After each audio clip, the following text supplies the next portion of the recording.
Welcome back to kitchen diaries. ഇന്നത്തെ recipe വളരെ tasty ആയിട്ടുള്ള വെള്ള കടലക്കറിയും അതുപോലെ തന്നെ വളരെ സോഫ്റ്റ് ആയിട്ടുള്ള വെള്ളയപ്പത്തിൻ്റെ റെസിപ്പിയുമാണ്. ഇവിടെ ഞാൻ ഈസ്റ്റോ ബേക്കിംഗ് സോഡയോ ഒന്നും ചേർക്കാതെ തന്നെയാണ് ഈ പഞ്ഞു പോലത്തെ വെള്ളയപ്പം തയ്യാറാക്കിയിരിക്കുന്നത്. ഇനി നമുക്ക് വീഡിയോയിലേക്ക് പോകാം. ഒരു കപ്പ് വെള്ളക്കടല ഞാനിവിടെ 8 മണിക്കൂർ കുതിർത്ത ശേഷം നന്നായി വാഷ് ചെയ്ത് ഒരു കുക്കറിലേക്ക് മാറ്റിയിട്ടുണ്ട്. പിന്നീട് ഇതിലേക്ക് ആവശ്യത്തിനുള്ള ഉപ്പ് ചേർത്ത് കൊടുക്കുക. അതിനുശേഷം 1.5 കപ്പ് അളവിൽ വെള്ളം ഞാൻ ഇതിനകത്തേക്ക് ചേർത്ത് കൊടുത്തിട്ടുണ്ട്. കടല മുങ്ങി നിൽക്കുന്ന വിധത്തിൽ വെള്ളം ചേർക്കാൻ പ്രത്യേകം ശ്രദ്ധിക്കുക. ഇതിന് ശേഷം ഞാനിവിടെ കുക്കർ അടച്ച് ഇത് കുക്ക് ചെയ്തെടുക്കുന്നുണ്ട്. ഇവിടെ ഞാൻ ഹൈ ഫ്ലെയിമിൽ 1 വിസിലും മീഡിയം ഫ്ലെയിമിൽ 2 വിസിലുമാണ് അടിച്ചിരിക്കുന്നത്. ഈ സമയം കൊണ്ട് എൻ്റെ കടലയെല്ലാം ആവശ്യത്തിന് കുക്കായി കിട്ടിയിട്ടുണ്ട്. ഒരു പാൻ അടുപ്പിൽ വെച്ച് ചൂടായതിന് ശേഷം അതിലേക്ക് 1.5 ടേബിൾ സ്പൂൺ അളവിൽ ഓയിൽ ചേർത്ത് കൊടുത്തിട്ടുണ്ട്. പിന്നീട് ഇതിലേക്ക് 2 സ്പൂൺ അളവിൽ ഇഞ്ചി വെളുത്തുള്ളി പേസ്റ്റാണ് ചേർത്തിരിക്കുന്നത്. അതിനുശേഷം തീ മീഡിയം ഫ്ലെയിമിൽ വെച്ച് ഇത് നന്നായി ഒന്ന് വഴറ്റിയെടുക്കുക. ആ ഇഞ്ചിയുടെയും വെളുത്തുള്ളിയുടെയും പച്ചമണമെല്ലാം മാറുന്ന സമയം വരെ ഇത് നന്നായി തന്നെ വഴറ്റിയെടുക്കുക. ഇപ്പോൾ ഇഞ്ചിയും വെളുത്തുള്ളിയും എല്ലാം ആവശ്യത്തിന് വഴന്നു വന്നിട്ടുണ്ട്. ഈ സമയത്ത് ഇതിനകത്തേക്ക് 2 മീഡിയം വലുപ്പത്തിലുള്ള സവാള നന്നേ ചെറുതായി കട്ട് ചെയ്ത് ചേർത്തിട്ടുണ്ട്. പിന്നീട് ഇതിലേക്ക് 1 പച്ചമുളക് വട്ടത്തിൽ അരിഞ്ഞതും കുറച്ച് കറിവേപ്പിലയും ചേർത്ത് കൊടുക്കുന്നുണ്ട്. അതിനുശേഷം തീ മീഡിയം ഫ്ലെയിമിൽ വെച്ച് ഇത് നന്നായി തന്നെ വഴറ്റിയെടുക്കുക. ആ സവാള ഒന്ന് കുക്കായി കിട്ടുന്ന സമയം വരെ നമുക്കിത് നന്നായിട്ടൊന്ന് വഴറ്റിയെടുക്കണം. ഇതിലേക്ക് ആവശ്യത്തിനുള്ള ഉപ്പ് കൂടെ ഈ സമയത്ത് തന്നെ ചേർത്ത് കൊടുക്കുന്നുണ്ട്. അപ്പോൾ സവാളയെല്ലാം ആവശ്യത്തിന് കുക്കായതിന് ശേഷം മാത്രമാണ് ഇതിലേക്ക് മസാലകൾ ചേർത്ത് കൊടുക്കുന്നത്. ഇപ്പോൾ സവാളയെല്ലാം ആവശ്യത്തിന് കുക്കായി വന്നിട്ടുണ്ട്. ഈ സമയത്ത് ഇതിനകത്തേക്ക് 1/2 ടീസ്പൂൺ അളവിൽ മഞ്ഞൾപ്പൊടിയും 2 ടീസ്പൂൺ അളവിൽ മുളക് പൊടിയും 2 ടീസ്പൂൺ അളവിൽ മല്ലിപ്പൊടിയും 1 ടീസ്പൂൺ അളവിൽ കുരുമുളക് പൊടിയും 1 ടീസ്പൂൺ അളവിൽ ചെറിയ ജീരകം പൊടിച്ചതും ചേർത്ത് കൊടുത്തിട്ടുണ്ട്. അതിനുശേഷം തീ മീഡിയം ടു ലോ ഫ്ലെയിമിലേക്ക് മാറ്റി ഇത് നന്നായി വഴറ്റിയെടുക്കുക. ആ മസാലയുടെ പച്ചമണമെല്ലാം മാറുന്ന സമയം വരെ ഇത് നന്നായി തന്നെ വഴറ്റിയെടുക്കണം. ഇതിലേക്ക് 1 ടേബിൾ സ്പൂൺ അളവിൽ വെള്ളം കൂടെ ചേർത്ത് ഞാനിത് നന്നായിട്ടൊന്ന് ആ മസാലയെ മൂപ്പിച്ചെടുക്കുന്നുണ്ട്. അതിനുശേഷം പിന്നീട് ഇതിലേക്ക് 1 വലിയ തക്കാളി നന്നായി മിക്സിയിൽ ഗ്രൈൻഡ് ചെയ്തതിന് ശേഷം ഇതിനകത്തേക്ക് ചേർത്ത് കൊടുക്കുന്നുണ്ട്. അപ്പോൾ തക്കാളി ചേർത്തതിന് ശേഷം ഇത് നന്നായിട്ടൊന്ന് വഴറ്റിയെടുക്കുക. ആ തക്കാളിയും മസാലയിൽ കിടന്ന് നന്നായി ഒന്ന് കുക്കായി കിട്ടുന്ന സമയം വരെ ചെറിയ തീയിൽ വെച്ച് നന്നായി തന്നെ വഴറ്റിയെടുക്കാം. ഇപ്പോൾ ആ മസാലയിൽ കിടന്ന് തക്കാളിയെല്ലാം ആവശ്യത്തിന് കുക്കായി കിട്ടിയിട്ടുണ്ട്. ഈ സമയം കൊണ്ട് നമ്മുടെ കടലയെല്ലാം നന്നായി കുക്കായി കിട്ടിയിട്ടുണ്ടാവും. ഇവിടെ ഞാൻ കുക്കർ ഓപ്പൺ ചെയ്യുന്നുണ്ട്.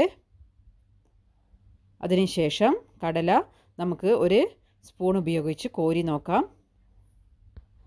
ഇപ്പോൾ കടലയെല്ലാം ആവശ്യത്തിന് നന്നായി കുക്കായി കിട്ടിയിട്ടുണ്ട്. ഇനി നമുക്ക് ഇതിൽ നിന്നും കുറച്ച് കടല ഒന്ന് ഗ്രൈൻഡ് ചെയ്തെടുക്കണം. ഇതിൽ നിന്നും ഞാൻ 3 ടേബിൾ സ്പൂൺ അളവിൽ കടല ഒരു ബൗളിനകത്തേക്ക് ചേർത്ത് കൊടുക്കുന്നുണ്ട്. അപ്പോൾ ഈ 3 ടേബിൾ സ്പൂൺ അളവിൽ കടല എടുത്തത് ഞാനിവിടെ ഒരു മിക്സിയുടെ ജാറിനകത്തേക്ക് ചേർത്ത് നന്നായി തന്നെ ഇതൊന്ന് ഗ്രൈൻഡ് ചെയ്തെടുക്കുന്നുണ്ട്. ഇതിലേക്ക് കുറച്ച് വെള്ളം കൂടെ ചേർത്ത് നന്നായി ഗ്രൈൻഡ് ചെയ്തെടുത്തിരിക്കുന്ന കടല ഞാൻ ഇതിനകത്തേക്ക് ചേർത്ത് കൊടുക്കുന്നുണ്ട്.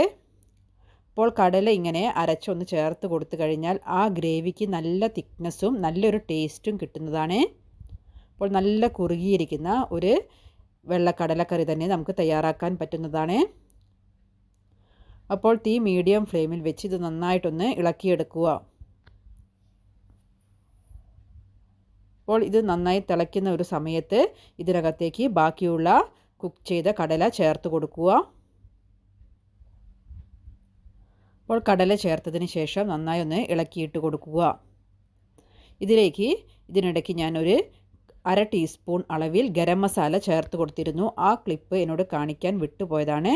പിന്നീട് ഇതിലേക്ക് ഒരു നുള്ള് ഉലുവയില അല്ലെങ്കിൽ മേത്തി ലീവ്സ് നന്നായി ഒന്ന് കയ്യിൽ വെച്ചൊന്ന് തിരുമ്മിയതിന് ശേഷം ഇതിനകത്തേക്ക് ചേർത്ത് കൊടുക്കുക. പിന്നീട് കുറച്ച് മല്ലിയിലയും ചെറുതായി അരിഞ്ഞ് ഇതിനകത്തേക്ക് ചേർത്ത് കൊടുത്തിട്ടുണ്ട്.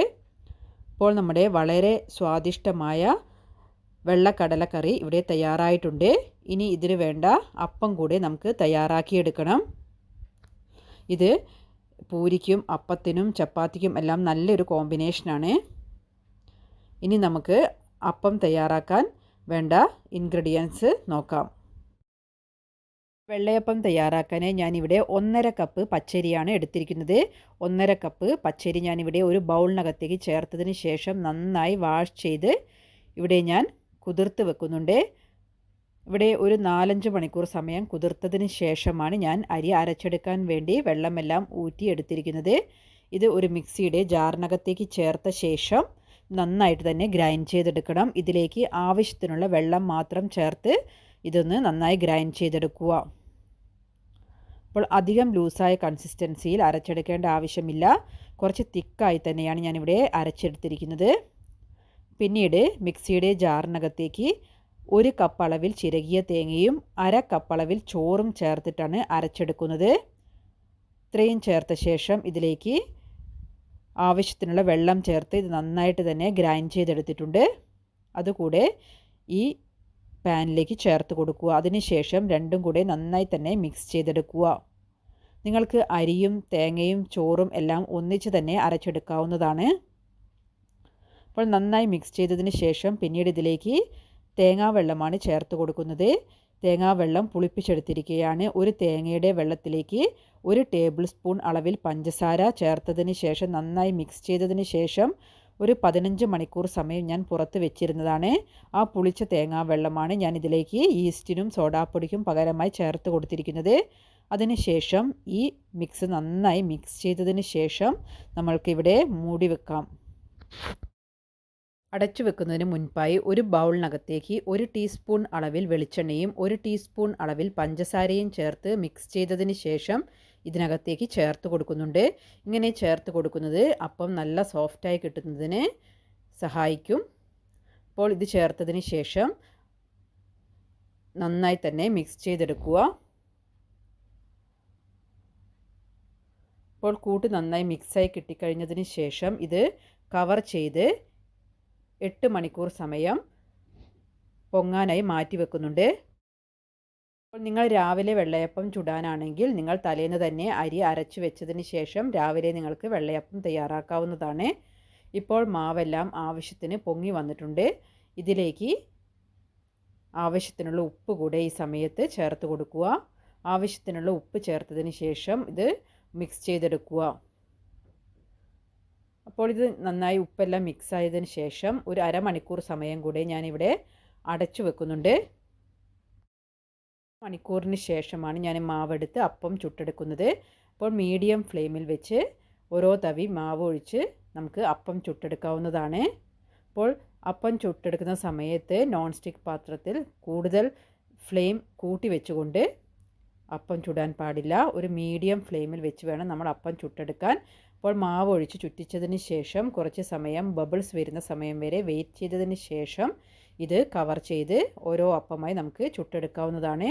നന്നായി പൊങ്ങി വന്ന അപ്പം തന്നെ നമുക്ക് ഈസ്റ്റൊന്നും ഇല്ലാതെ തന്നെ തയ്യാറാക്കാൻ പറ്റിയിട്ടുണ്ട്. അപ്പോൾ ഈ രീതിയിൽ അപ്പം എല്ലാം ഞാനിവിടെ ഓരോന്നായി ചുട്ടെടുക്കുന്നുണ്ട്. അപ്പോൾ എൻ്റെ ചാനലിൽ ഈസ്റ്റ് ചേർത്ത അപ്പവും ഞാൻ അപ്ലോഡ് ചെയ്തിട്ടുണ്ട്. നിങ്ങൾക്കെല്ലാവർക്കും അതും കൂടെ ട്രൈ ചെയ്ത് നിങ്ങളുടെ ഫീഡ്ബാക്ക്സ് എല്ലാം അറിയിക്കാവുന്നതാണ്.